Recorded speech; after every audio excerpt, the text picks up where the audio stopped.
is an air barrel.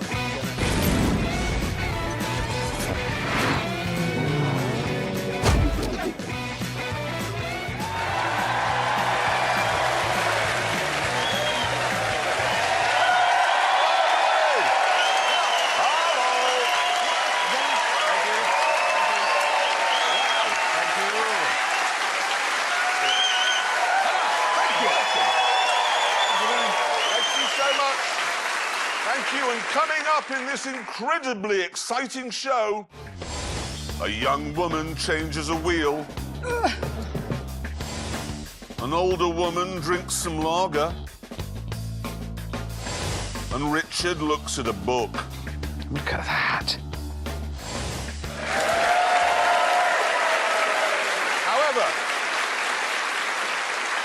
However, we begin with a film from James May, who's in his 80s. What? No, wait, sorry. We begin with a film from James May about the 80s. Yes. Thank you. The 80s, a time of marvellous excess, you know, Gordon Gekko and big shoulder pads and, of course, incredible supercars, the greatest of which, without question, was this one.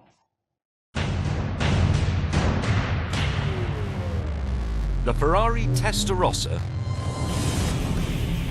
was excess on wheels. Be it looks, attitude, or even size.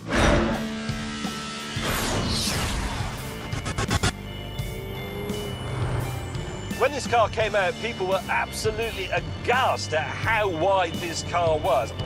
I don't mean wide like Del Boy, I mean wide as in width.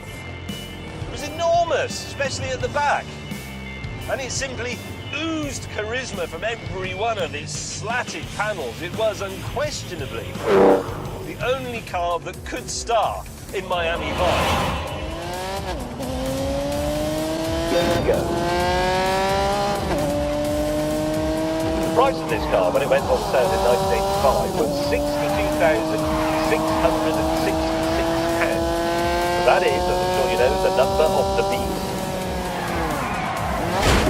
Slight slow there. Rubbish. And when you unleashed its 5-litre V12, it would do 180 miles an hour. That was an astonishing figure for the time.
Right then, let's go. Rubbish.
In fact, Enzo Ferrari loved that show so much, he actually gave its star, Don Johnson, his own Testarossa. And Don was just the tip of the celebrity iceberg. Rod Stewart had one, Elton John had one, Mike Tyson had one, O.J. Simpson had one, and presumably wore driving gloves. If the 1980s were the era of excess, then, well, this was the perfect car for the era. I'm afraid Mr. May has just been wasting your time, rather, because that is not the ultimate 80s supercar. This is. For sheer over-the-topness, nothing comes close to the Lamborghini Countach. Alongside it, the Testarossa looks like a family hatchback. If you think the Ferrari is wide, this is even wider. And the Testarossa's doors don't open like this. This version of the Countach, the LP5000, was launched in 1985 specifically to put the Testarossa back in its box. It's 48-valve, 5.2-litre V12 to take the Countach to 186 miles an hour, or to be precise, more than the Ferrari. The thing is, supercars, to me, are all about being the ultimate. Doesn't matter what that is, but it has to be an ultimate. And this is the ultimate bedroom wall poster car. When I first saw one of these as a kid, it lit a flame in my heart. And when I saw one today, as a middle-aged man, that same flame roared into life.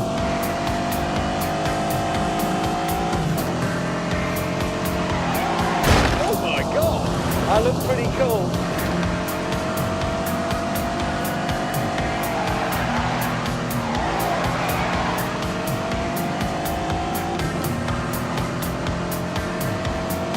Oh, for God's sake! Oh. What an astonishing... And this incredible machine came from a company that didn't have half the resources of Ferrari. Let me give you an example. This car might look super aerodynamic, like a missile, but in fact, it never saw the inside of a wind tunnel. They couldn't afford to put it in one. So instead, they ran a prototype up and down the motorway with bits of wool stuck all over it. I love that. Oh, hello. Here he comes.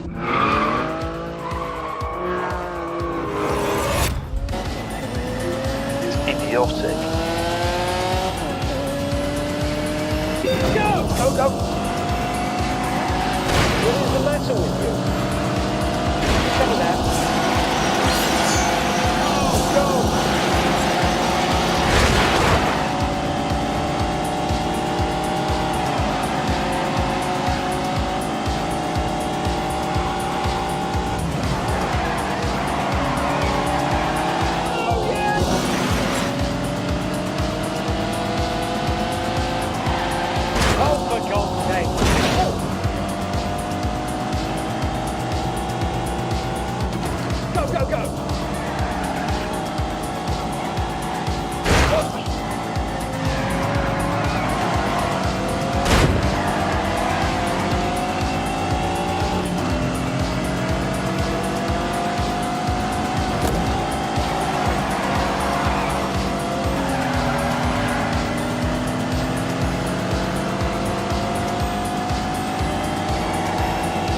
Here we go. Gotta keep the pressure.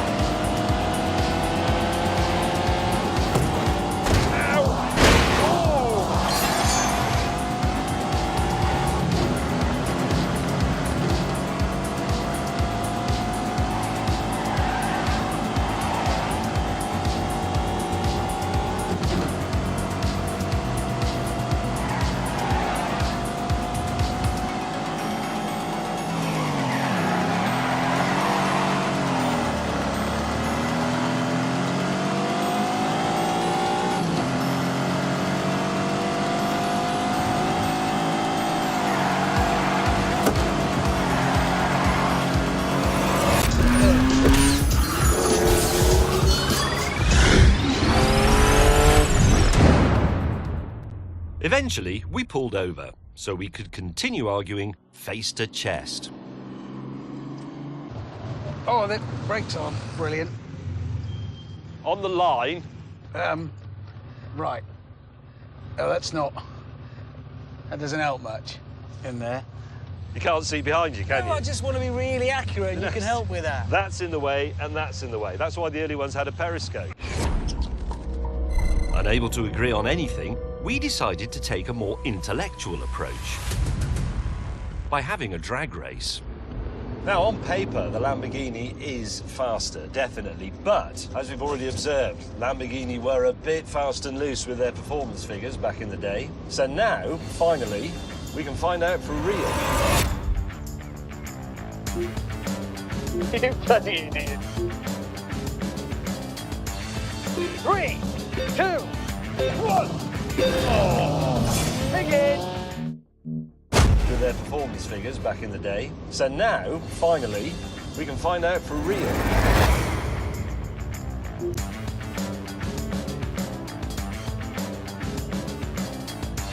Three, 2, 1.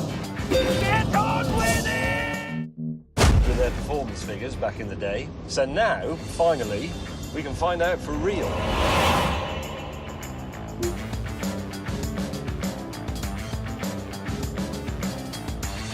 Three, 2, 1, go!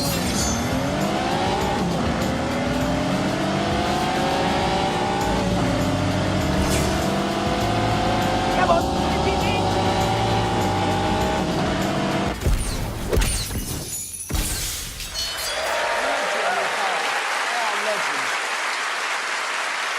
It was a privilege, wasn't it? Special. Yeah. Couple of things I think you forgot to mention in that film. Hang on a minute. What? By attacking those cars, you are destroying the very foundations of everything we love and hold precious. And now it's time to destroy them a little bit more by seeing how slowly those cars go round the Ebola-drome.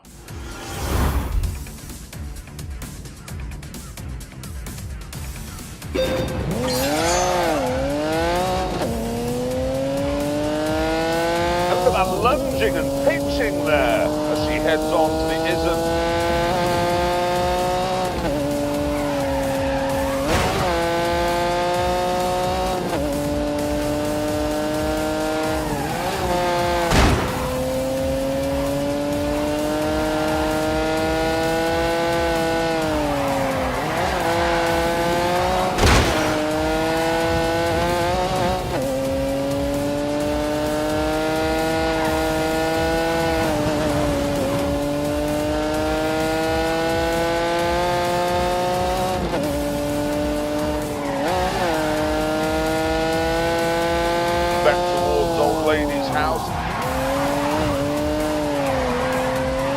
Lumbering towards substation.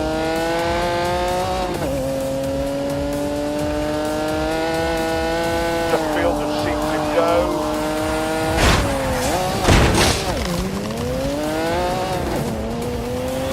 And across the line. She's nuts. She's absolutely nuts. Like riding a Testarossa. I wouldn't do that for all the tea in China. Technical point that might confuse the viewers. You just said the raw from the flat 12, Yeah. which is sort of right, but I said V12. I knew you did. Which is also sort of right, because it's not a boxer, so it's a 180-degree flat V12. Like that. There you go. Literally not interested. It's a flattish V12. Anyway, Flattish. it's now time to see how the Lambo got on.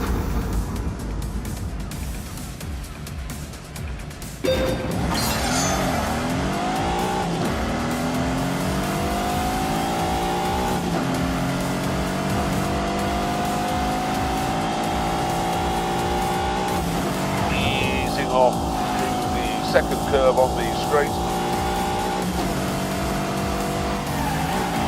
You want the power towards your name here.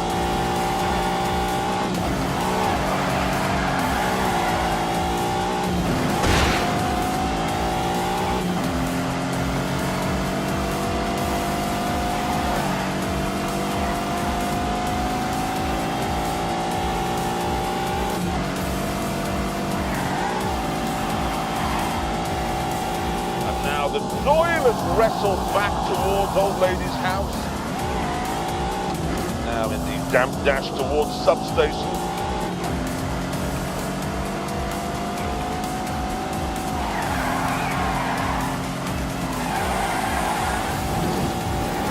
And there we are across the line.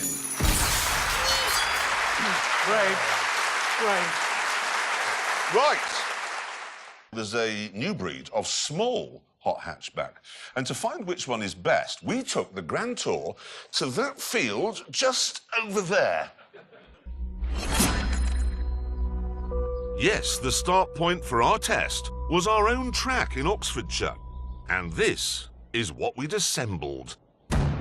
I've brought the new Volkswagen Polo GTI, which has 197 horsepower.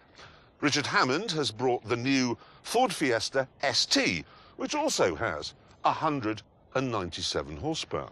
James May has brought the new Toyota Yaris, which has a ridiculous name, the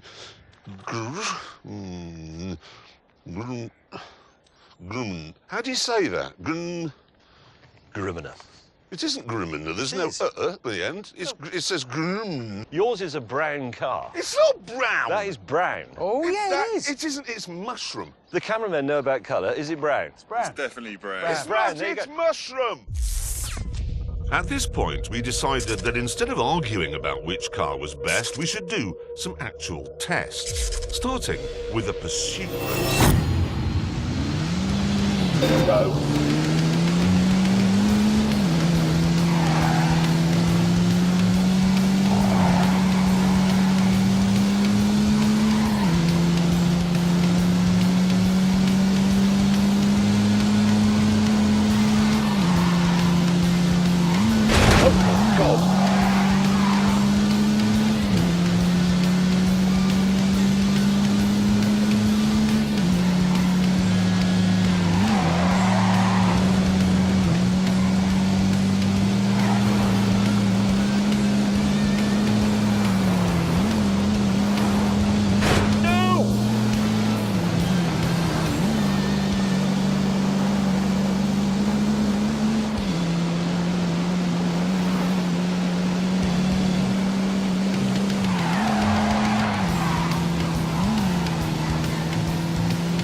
Come on.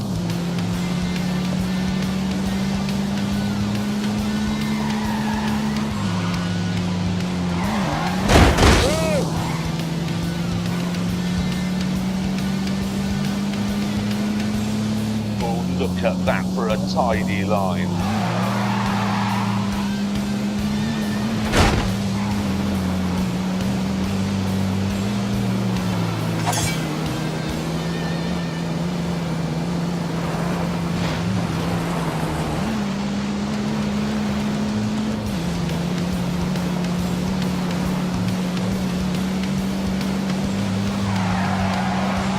Now we go on to the really fast bit.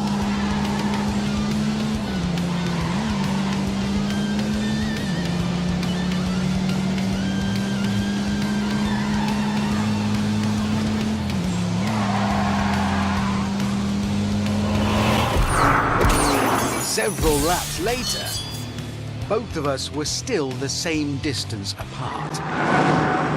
It's just occurred to me, we both have the same knowledge of this track. We both have 197 horsepower. This race may take a while. However, Brakes are fading. I can feel them fading a bit. They do get hot. mine, meanwhile, had got smoky hot. So, much to the annoyance of our colleague, we decided to call it a draw. Can I just say, if this was a proper race rather than a catchy-up race, I'd now be in the lead because I treated my car properly and didn't overheat the brakes. Have you heard this? I did hear that. But you don't pause So in in other a words, race. if you drive slowly, you win. Yes, because my brakes aren't overheating. I could still be You going never went round. more than 28 miles an hour. Rubbish! When did you watch a motor race on the television, on Grandstand or whatever? And they said, "Oh, Rather we're just than gonna listen have to any balls more cars of at May's the time." bizarre theories on motorsport, we decided to move on to the next challenge. A drag race. Let me talk you through the engine. It's a 2-litre turbo. What do you want? 3, 2, 1, go! That's it, keep going, keep going. Hurry up! Speed is the answer. Roaring up. Yes! Oh, what? A victory for the fat boy! That can only mean that VW have got their figures wrong. Again. This surprising result called for a bit of a debrief. The mushroom-coloured polo The brown VW has won. Actually, I've got to be honest, I am quite surprised by its I'm slightly astonishing surprised. victory. It is really annoying and there's nothing you can do. Because it's heavy. Yes. Yeah, and it's only as powerful as this. The DSG gearbox makes a huge difference. Yeah, the double clutch. I mean, every time you two have to change gear, you lose 20 yards. Well, there's no way can you keep up with that with an Instant. old-fashioned box. No, it's one gear, then another. In this. yes. Oh, hang on. Text from Mr. Willman. You idiots. Nice. Kind. Stop banging on about double clutch gearboxes and lift off oversteer. These cars are supposed to appeal to young people and they have no idea what those things are. The winner of this test will be the car that appeals most to millennials, not old men like you. So what test do we do that young people would be interested? No, wait, I've had an idea. What exactly is a millennial?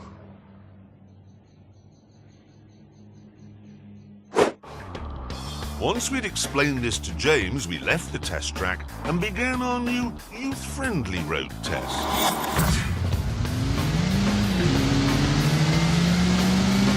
Thank you very much for relieving yourself all again.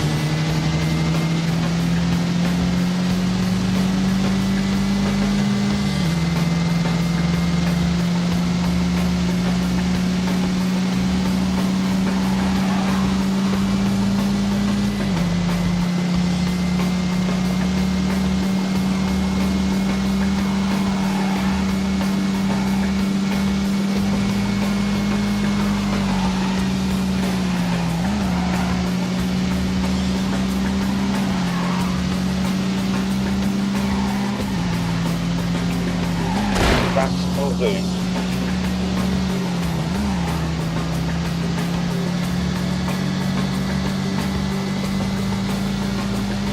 Oh, for God's sake. Ow, God, that looks tricky.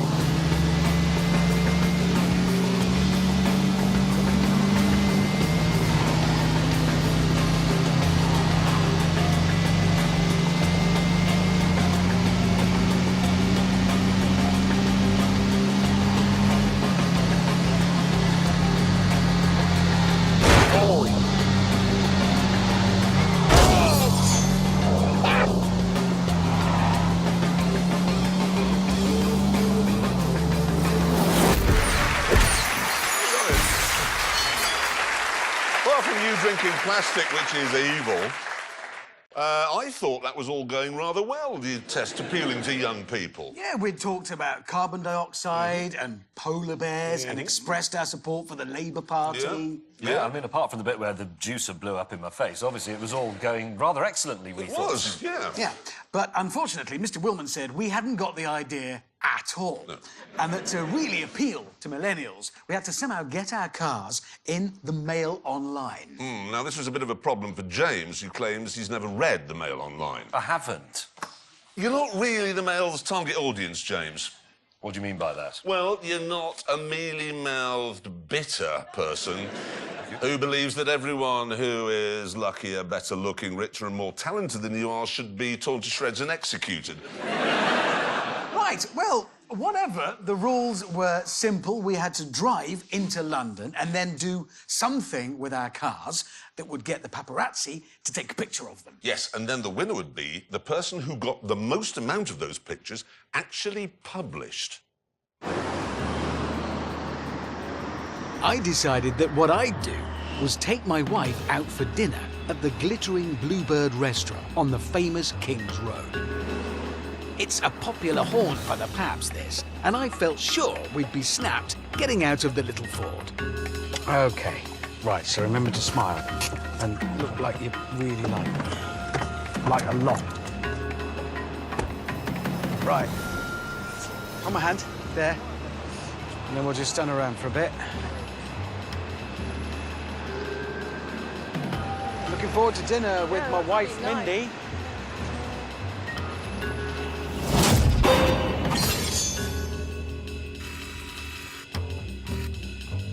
Jeremy, meanwhile, had decided that to get himself noticed, he'd have a puncture and then get a celebrity like Binky Felstead to help him mend it. You grab the spare wheel. Really?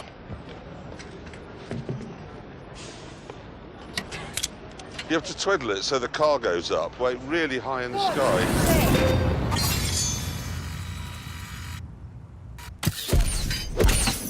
Come on, get back into this. Exhausted.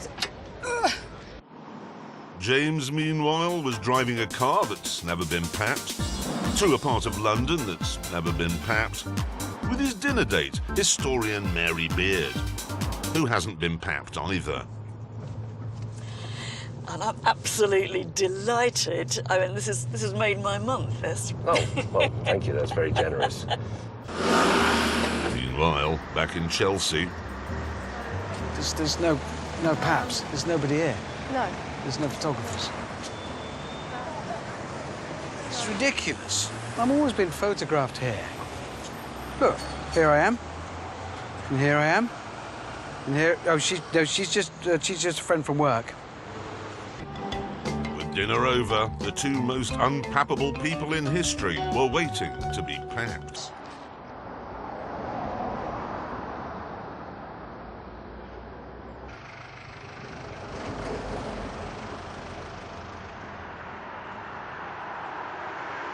I just had a thought. I don't want you to take this the wrong way, but actually the idea of this was to get the car in the paper. Well, no, because I should have parked it outside. Excuse me.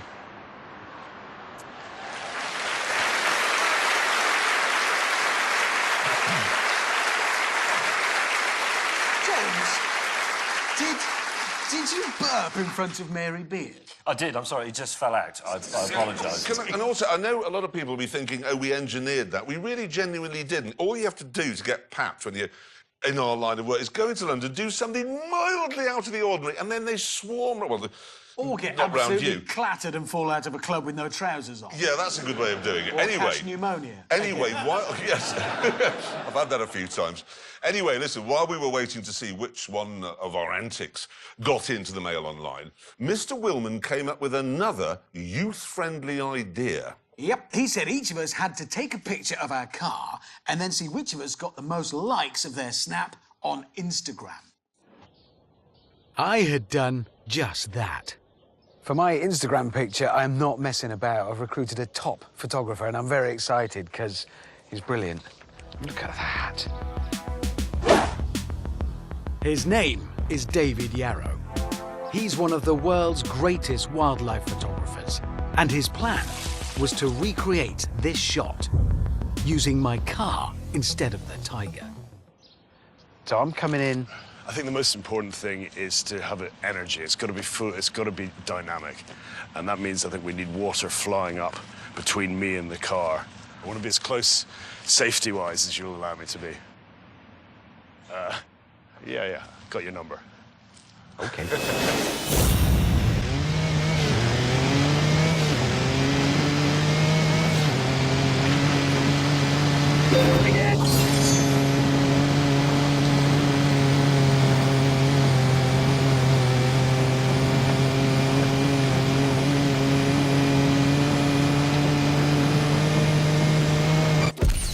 Eventually, my shot was in the can.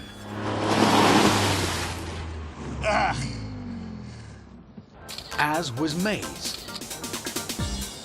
And so, after no work at all, was Jeremy's.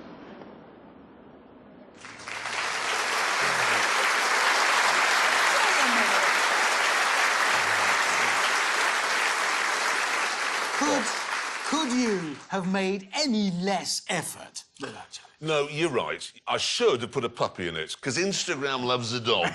Yeah. Anyone on Instagram, it's all just dogs, basically. Anyway, with our pictures posted on Instagram, we were all given another challenge to see who could get the most views of their car on YouTube.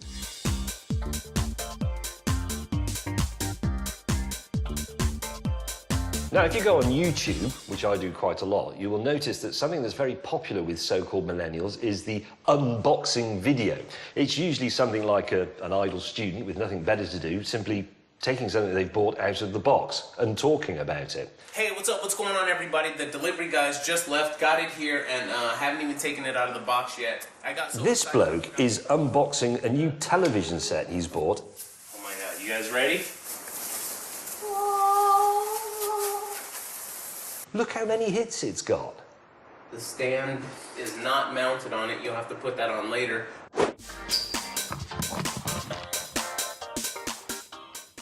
Hi guys, it's May. Welcome, brothers and sisters, to my latest unboxing video. And this is a big one. It's a car.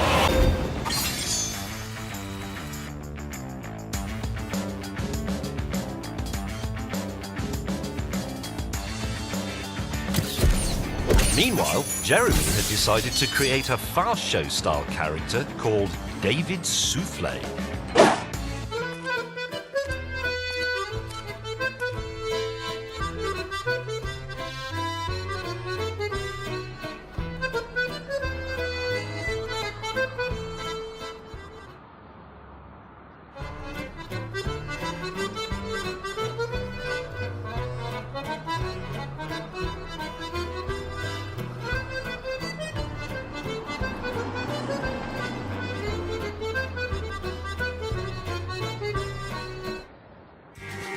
Back at the airfield, my next stunt was ready. Right, now down there is a man. I don't know his name, but it doesn't matter because in a moment I'm going to run him over. 3, 2, 1. Go, go, go. And here we go. Yes! Didn't kill a man.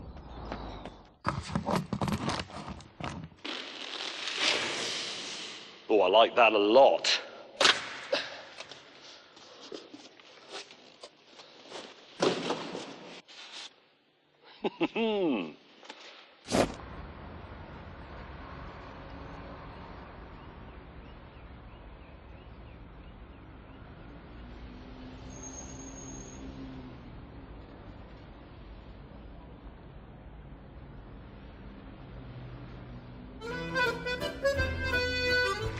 That was an impressive stunt. Pretty cool, yeah. I was pleased with that.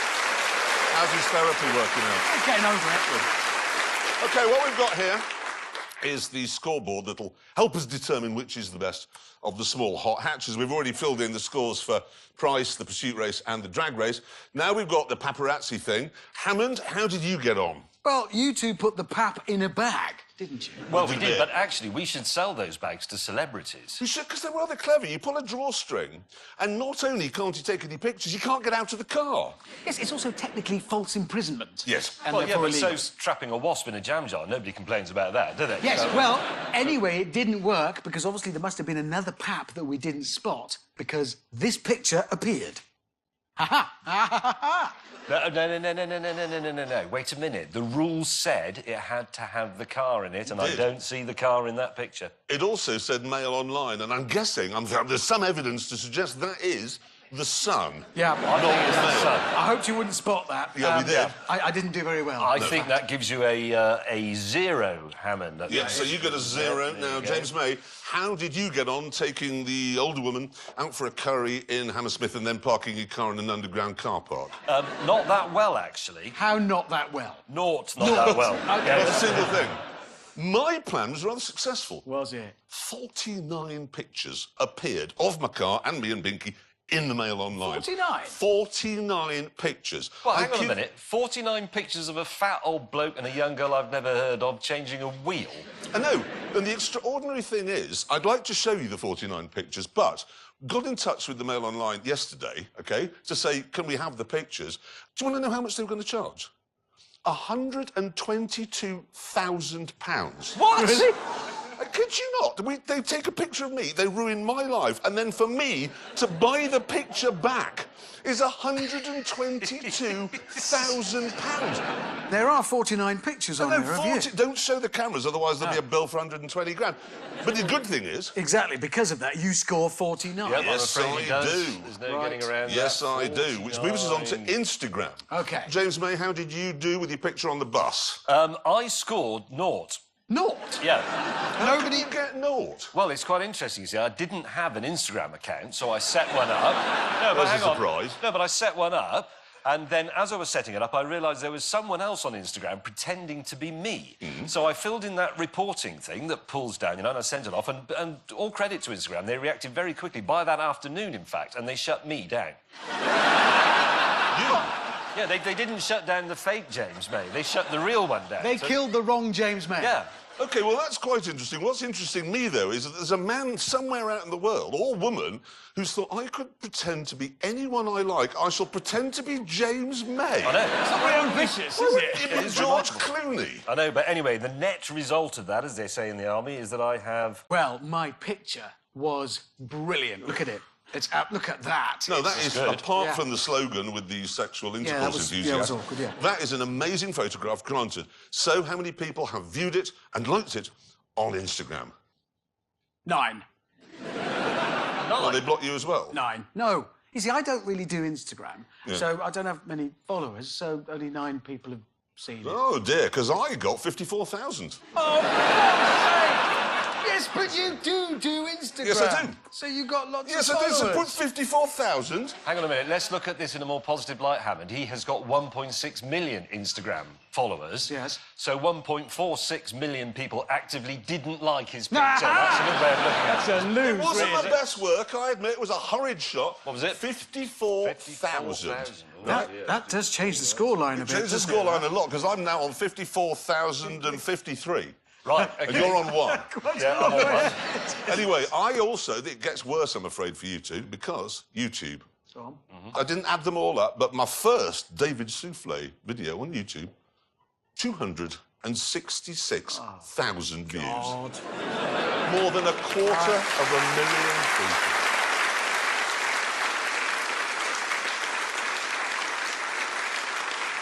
people. You are ahead now. Yes, I'm that's just comfortably in the lead, I would Yeah. say. Yes. So come on, Hammond. 16,800. What, for all that effort? I know! I don't get it either because I gave it a really cool, tempting caption.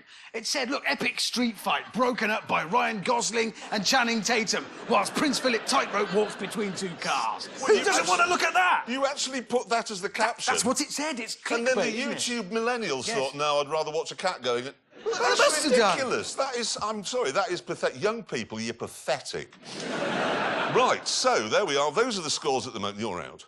Yes. And James, I'm looking and I'm thinking, and just a quick adding up, unless you manage to find 325,000 people who are prepared to spend 16 minutes, because that's how long that unboxing video was, 16 minutes watching you taking a small Toyota hatchback out of a cardboard box, I've won. Yes. So? 330,000.